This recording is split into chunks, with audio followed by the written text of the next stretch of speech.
নমস্কার বন্ধুরা, আপনারা দেখছেন পারফেক্ট পলিটিক্স, সাদা বাংলায় রাজনীতির কথা। বন্ধুরা, আপনারা জানেন যে তৃণমূলের যে সিএ হাতিয়ার অর্থাৎ মমতা বন্দ্যোপাধ্যায়ের যে ক্যাকে হাতিয়ার, সেই হাতিয়ারটা এই ভোটের মুখে রীতিমতো ভোতা হয়ে গেছে। কেন্দ্র এই ভোটের মুখে, কেন্দ্রের বিজেপি সরকার ভোটের ঠিক কয়েকদিন আগে সিএ নিয়ে কিন্তু আইন চালু করে দিয়েছে। কিন্তু সেই আইন চালুর পরেও, মমতা বন্দ্যোপাধ্যায়ের এত চেষ্টার পরেও পশ্চিমবঙ্গের মতো রাজ্যে মানে তৃণমূলের শাসনে সংখ্যালঘুদের একজনও কিন্তু এই সিএ এর বিরুদ্ধে কিন্তু আওয়াজ তোলেননি কিংবা সিএ এর বিরুদ্ধে কোনো প্রতিবাদ করেননি। যদি প্রতিবাদ হতো তাহলে এরই মধ্যে হয়তো একটা আইন আদালত হয়ে যেত। তৃণমূল তো আইন আদালত করতে ভালোবাসে। এর আগে তো বিভিন্ন দুর্নীতির মামলাতেই দেখা গেছে যে তৃণমূল কিভাবে আদালতের পর আদালতে ছুটে গেছে। কিন্তু এই যে কেন্দ্রের নরেন্দ্র মোদী সরকারের সিএ চালু করে দেওয়া একেবারে মমতা বন্দ্যোপাধ্যায়কে চ্যালেঞ্জ করে, তার বিরুদ্ধে কিন্তু তৃণমূলের কোনো নেতাকেই, এমনকি মমতা বন্দ্যোপাধ্যায় অন্য কাউকে দিয়েও কিন্তু এই আদালতে সিএর বিরুদ্ধে চ্যালেঞ্জ ছুড়ে দেওয়ার ব্যাপারটাতে যাননি। অর্থাৎ তৃণমূল পুরো ব্যাপারটাকে হজম করে ফেলেছে কিংবা তৃণমূল বুঝতে পেরেছে যে সিএ নিয়ে যেসব কথা মমতা বন্দ্যোপাধ্যায় একসময় বলেছিলেন, সেই সব যে পুরোটাই ঢপ ছিল, মানুষ সেটা বুঝে গেছে।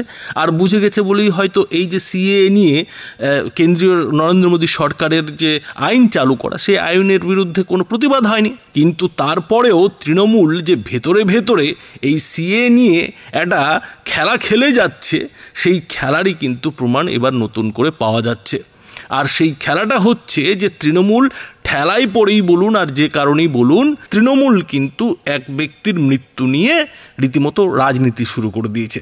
এবং সেই রাজনীতিটা তৃণমূল এমনভাবে করছে যেখানে কিন্তু তৃণমূলের এই যে সিএ নিয়ে ঢপবাজি, মিথ্যে কথা বলা, সেগুলো কিন্তু একেবারে পরিষ্কারভাবে ধরা পড়ে যাচ্ছে।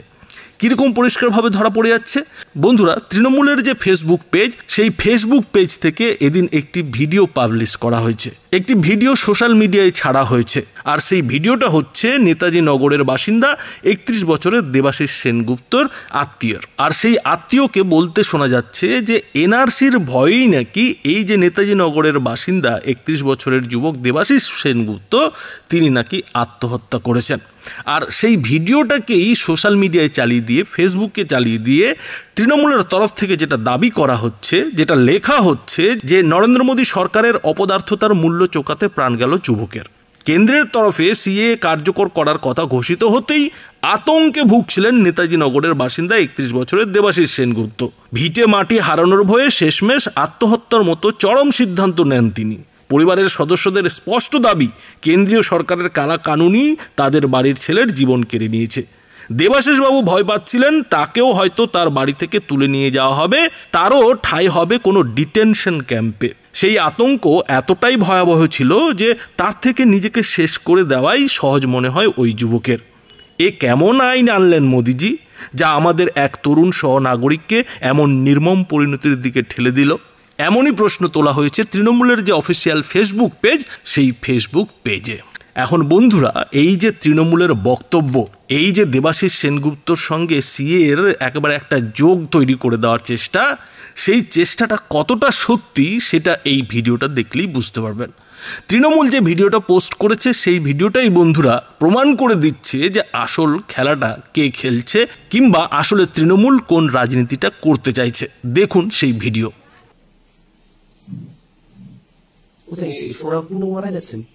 দাদার বাড়িতে পশ্চিম ব্যস্ত রাতে খাওয়া দিয়ে মানে খাওয়া দাওয়া খেয়েছি। ওই দিন সকালবেলা কাজ তো একা থাকিয়ে না, তার 3-4 বছর হয়েছে, মেয়ে বিয়ে হয়ে গেছে। হ্যাঁ, বিয়ে বলেছে চল পাস কোন দিদা দুপার চল, আমি একসঙ্গে তুমি পাচ্ছে আমি পাচ্ছে।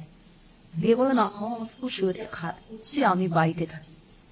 হ্যাঁ, তখন বাড়িতে ছিল দিয়ে তারপরে বাড়িতে কেউ নেই, এনআরসির জন্য এনআরসি আমার খারাপ হয়ে যাচ্ছে।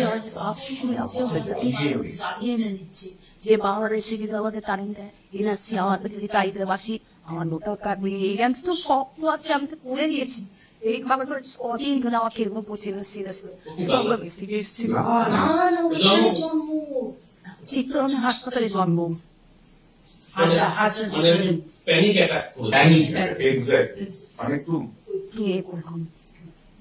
আমি যদি ইউটিউব দেখি সেটা করছি, হ্যাঁ আমি ইউটিউবের খবর তো শুনবি না, একদম ছিল সব পরিবার খবর দেয়।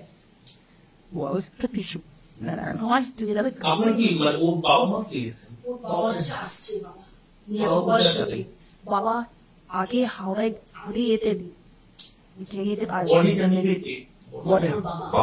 তাহলে বাবা একটু এখানে আসুন, ঠিক আছে আসুন, আমি অপেক্ষা করছি, বাড়ি যাচ্ছি। আমাকে কিন্তু আসছিস তো একটু গাড়িটা কি হয়ে গেছে। আচ্ছা বুঝতে পারছি। কথা বলছি না বন্ধুরা, এই যে তৃণমূলের ভিডিও, এই ভিডিওতে নিশ্চয়ই হয়তো একটা জিনিস আপনারা খেয়াল করলেন যে যে মহিলা কথা বলছিলেন তিনি কিন্তু একবারের জন্যেও সিএ এর কথা বলেননি। তিনি কিন্তু বলেছেন যে এনআরসি আতঙ্কে এই দেবাশিস সেনগুপ্ত ভুগছিলেন। এখন কথা হচ্ছে যে সিএ আর এনআরসি কি এক জিনিস? সিএ লাগু হয়ে যাওয়া মানে কি কোনো রাজ্যে এনআরসি লাগু হয়ে যাওয়া? বন্ধুরা, সিএ হচ্ছে আসলে 2019 সালের 11 ডিসেম্বর পার্লামেন্টে পাশ হওয়া একটি আইন। আর এই আইন হচ্ছে মূলত সিটিজেনশিপ অ্যামেন্ডমেন্ট অ্যাক্ট 2019, যেখানে বলা হচ্ছে যে 2014 সালের 31শে ডিসেম্বরের আগে যারা ভারতে এসে আশ্রয় নিয়েছিলেন কিংবা ভারতে যারা কমপক্ষে 5 বছর কাটিয়ে ফেলেছেন, থেকে ফেলেছেন, তারা ভারতের নাগরিকত্বের জন্য আবেদন করতে পারবেন। এই সিএ আইনে কিন্তু এই কথাটাই বলা হয়েছে। অন্যদিকে এনআরসি হচ্ছে আসলে ন্যাশনাল রেজিস্টার অফ সিটিজেন্স। এটা হলো ভারতীয় নাগরিকদের একটা রেকর্ড, যে রেকর্ডটা ভারত সরকার তৈরি করার চেষ্টা চালাচ্ছে, যেটা কিনা অসমে করা হয়েছিল। অর্থাৎ ভারতের নাগরিক কিনা, কারা নাগরিক, কারা বৈধ, কারা অবৈধভাবে এই দেশে রয়েছে, তাদের একটা তালিকা তৈরি করা। আর এই যে এনআরসি কিংবা সিএ, এই দুটোর মূল ফারাকটা হলো যে সিএ হলো নাগরিকত্ব দেওয়ার আইন। অর্থাৎ কেউ যদি এইখানে ভারতে বসবাস করার পরেও মানে 5 বছরের বেশি সময় ধরে কিংবা 2014 সালের 31শে ডিসেম্বরের আগে থেকে বসবাস করার পরেও ভারতের নাগরিকত্ব না পেয়ে থাকেন, ভোটার কার্ড কিংবা আধার কার্ড না পেয়ে থাকেন, তাহলে তারা যাতে সেটা পান সেই জন্যই কিন্তু সিএ চালু করা হয়েছে। অন্যদিকে এনআরসি হচ্ছে যে যারা অবৈধভাবে এই দেশে বসবাস করছেন তাদের এমন একটা তালিকায় নামটা তুলে দেওয়া যাতে বোঝা যায় যে এরা এখনো পর্যন্ত ভারতীয় নাগরিকত্ব পাননি। এখন এই যে সিএ এবং এনআরসির ফারাক, সেই ফারাকটা হয়তো অনেকেই জানেন না, আর সেইটা জানানোর দায়িত্ব কিন্তু এই জনপ্রতিনিধিদের, বিশেষ করে যারা আমাদের সাংসদ কিংবা বিধায়ক, তাদের উচিত এই যে সিএ এবং এনআরসি সেইটা সম্পর্কে মানুষকে ওয়াকিবহাল করা। কিন্তু আমরা বাস্তবে কি দেখেছি? বাস্তবে যেটা দেখেছি যে মমতা বন্দ্যোপাধ্যায় কিন্তু এই সিএ এবং এনআরসিকে এক করে মানুষকে এমন কিছু কথাবার্তা বলেছেন, যে কথাবার্তার ফলে, যে বক্তব্যের ফলে শুধুমাত্র সংখ্যালঘুরাই নয়, যারা পশ্চিমবঙ্গের হিন্দু, হয়তো দীর্ঘদিন আগে তার ঠাকুরদা কিংবা ঠাকুরদার বাবা এই দেশে এসেছিলেন, তাদের বুকেও কিন্তু কাঁপুনি কিংবা আতঙ্ক ধরিয়ে দেওয়ার একটা চেষ্টা হয়েছে। আর সেই আতঙ্কটা কিন্তু বারবার এই তৃণমূলের তরফ থেকে, তৃণমূল সরকারের তরফ থেকে, কিংবা স্পষ্ট করে বলা ভালো মমতা বন্দ্যোপাধ্যায়ের তরফ থেকে এই ভোটের আগে পর্যন্তও কিন্তু চেষ্টা করা হয়েছে যে পশ্চিমবঙ্গের মানুষ অন্তত এই সিএর বিরুদ্ধে যাতে রুখে দাঁড়ায়, সিএর বিরুদ্ধে যাতে রাস্তায় প্রতিবাদে নেমে পড়ে। কিন্তু যখন সত্যি সারা দেশে সিএ লাগু হয়েছে, তখন কিন্তু যেটা দেখা গেছে যে তৃণমূল নেত্রী মমতা বন্দ্যোপাধ্যায়ের এই যে এত কথা বলা, এত বুকে ভয় ধরানো, কোনোটাই কিন্তু কাজে আসেনি। মানুষ কিন্তু এই সিএর প্রতিবাদে রাস্তায় নামেননি।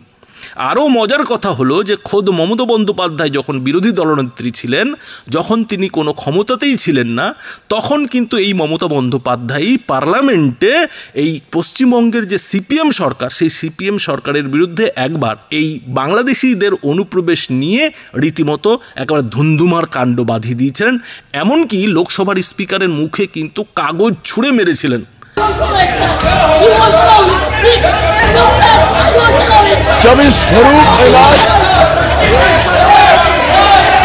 আর সেই মমতা বন্দ্যোপাধ্যায় যখন ক্ষমতায় এলেন, তখন কিন্তু তিনি এই যে অনুপ্রবেশ, এই অনুপ্রবেশের বিরুদ্ধে একেবারে উল্টো অবস্থান নিয়ে ফেললেন।